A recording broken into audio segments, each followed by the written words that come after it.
बाल गोविंद भगत के प्रश्न उत्तर के विषय में, क्योंकि बाल गोविंद भगत जी की जो कहानी है उसका सारांश मैंने आपको पहले ही बता रखा है। तो आज का टॉपिक खेतीबाड़ी से जुड़े गृहस्थ बाल गोविंद भगत अपनी किन चारित्रिक विशेषताओं के कारण साधु कहलाते थे। मतलब बाल गोविंद भगत जी को लोग साधु कहकर क्यों जानते थे, कि वो साधु जैसे क्यों लगते थे। अब बाल गोविंद भगत एक व्यक्तित्व गृहस्थ व्यक्ति जीवन में अपना जीवन व्यतीत करते थे, परंतु उसमें साधु कहने वाले सारे गुण थे। बिल्कुल वो साधु जैसे ही थे। वो हमेशा कबीरदास जी के राह पे चलते थे, उन्हीं के गीत गाया करते थे, कभी झूठ नहीं बोलते थे। उनका व्यवहार दूसरों के लिए हमेशा अच्छा रहता था। वो किसी से भी कोई बात करते थे दो टूक बात करते थे, संकोच नहीं करते थे किसी से बात करने में, किसी से झगड़ा नहीं करते थे। उनका व्यक्तित्व इतना अच्छा था, लोग इनसे मंत्रमुग्ध हो जाते थे। बाल गोविंद भगत जी किसी से झगड़ा तो करते ही नहीं है, साथ साथ कोई भी वस्तु किसी से अगर बिना पूछे कभी वो छूते नहीं थे। उनका व्यवहार बहुत अच्छा था। खेत में उनकी खेती थी तो खेतीबाड़ी करते थे, लेकिन जो भी फसल होता था वो अपने कांधों पर लाद के वो अपने कबीरदास जी के मठों में जाके, कबीर पंथ की जो मठ है, मतलब कबीर पंथ की जो मठ है, उनको वहाँ पे दे के आते थे और उनके बदले में उनके भेंट स्वरूप जो भी मिलता था वो उसी से अपना भरण पोषण करते थे। उनमें लालच किसी भी प्रकार से नहीं थी। उनका सादा जीवन था। कपड़े तो बहुत कम पहनते थे। ऐसी ही क्रियाकलापों की वजह से, ऐसे ही व्यक्तित्व के कारण लोग उनको साधु कहते थे, भले ही वो गृहस्थ जीवन व्यतीत करे। अगला प्रश्न है कि भगत की पुत्र वधू उन्हें अकेला क्यों नहीं छोड़ना चाहती थी। अब क्या हुआ, जब बाल गोविंद भगत जी की पुत्र की मृत्यु हो गई, अकेले पड़ गए थे। कौन? बाल गोविंद भगत जी।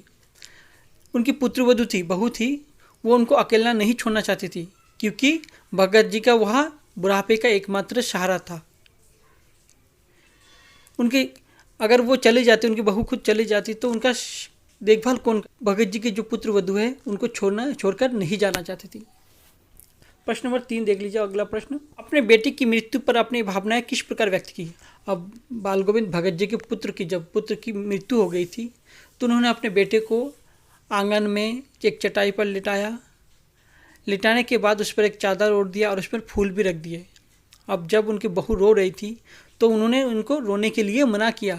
उन्होंने कहा कि ये तो उत्सव का टाइम है, क्योंकि मेरे पुत्र की मृत्यु के बाद उसका जो शरीर है, उसका आत्मा जो है वो परमात्मा के साथ मिलन हुआ है, और मिलन होने पर लोग रोते नहीं बल्कि खुशी जताते हैं। इसलिए आप बिल्कुल दुखी मत हो।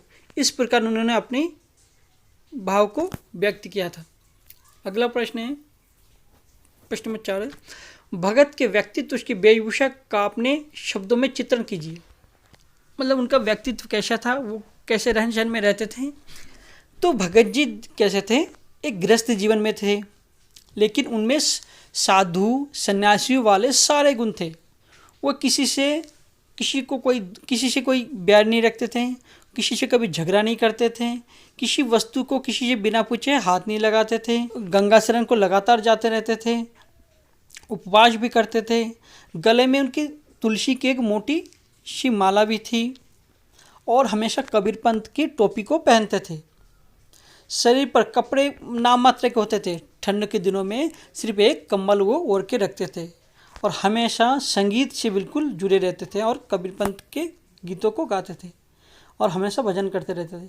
ये इस प्रकार उनका व्यक्तित्व, इन शब्दों को हम देख सकते हैं। एक अगला प्रश्न है, बाल गोविंद भगत की दिनचर्या लोगों के आचरण का कारण क्यों थी।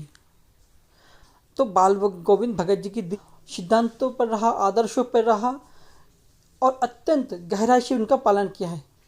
अपने आचरण में उससे कभी इनको जुदा नहीं करते थे। वृद्ध होने के साथ साथ उसमें स्फूर्ति, मतलब उसकी स्फूर्ति जो उसकी कोई कमी नहीं थी। सर्दी के मौसम में भरे बादलों के में भी क्या करते थे, वो सुबह उठ जाते थे, हमारे मीलों चलकर गंगा स्नान को जाते थे। खेत में खेतीबाड़ी भी करते थे लगातार और विपरीत परिस्थितियों में भी वो धैर्य नहीं हारते थे और इसने अपनी दिनचर्या में कोई परिवर्तन नहीं किया था। वृद्ध हो गए थे लेकिन उसकी सजगता में उनकी कोई कमी नहीं रह गई थी। इन चीज़ों को देखकर लगता था कि वो एक अलग ही व्यक्तित्व के इंसान थे। जीवन होने के बावजूद उनके अंदर साधु वाले पूरे गुण दिखाई देते थे। तो ये इस प्रकार इनका व्यक्तित्व, चरित्र और उनका सारा जीवन हम देख पाते हैं प्रश्नोत्तर के माध्यम से।